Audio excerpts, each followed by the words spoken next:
seperti isu tanah dan isu nelayan. Seperti yang kita tengok tadi, isu nelayan melibatkan penambahkan.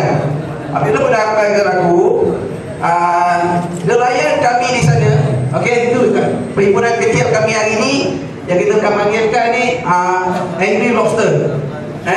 Maknanya lobster tengah marah. Kampung kami memang terkenal dengan lobster, udang kara.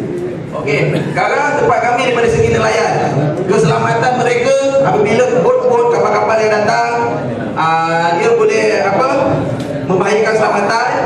Kedua, punca pencarian, masalah pengeboman yang berlaku di sana untuk nelayan. Okey, isu yang lain, dulu tempat kami dikenali dengan panel ni. Tempat kami dikenali dengan tempat bauxite terbesar di Malaysia. Okey, sekarang tempat kami dikenali sebagai tempat rapid Petronas 37% ETP negara sekarang ni. Bergerak tu akan jadi rapid Petronas 30% daripada ETP negara. Okey, maknanya antara projek mega. Okey, bauxite dulu dia ambil, ni dokumen bauxite terbesar di Malaysia.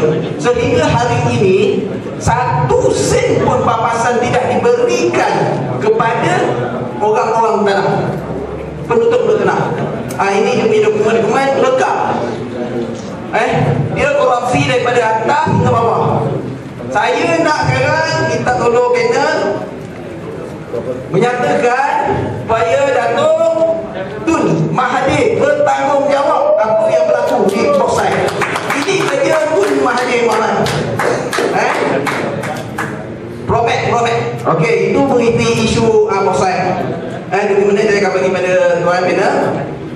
Sekarang yang kedua, isu tadi, isu nelayan sudah isu bumi penggerak lah. Sampai saya punya ketua pun tadi dia betul semangat tak nak berhenti bercakap, tak bersuara pun hilang. Hari-hari dia menyampaikan pada orang, tak bersuara pun hilang. Saya harap pandangan daripada pihak kami bergerak diterima lah.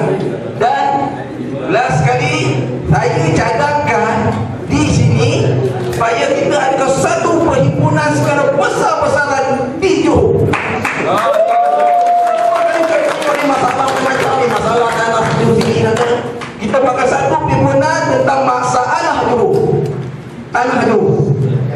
Itu yang saya cadangkan lah kepada pihak panel.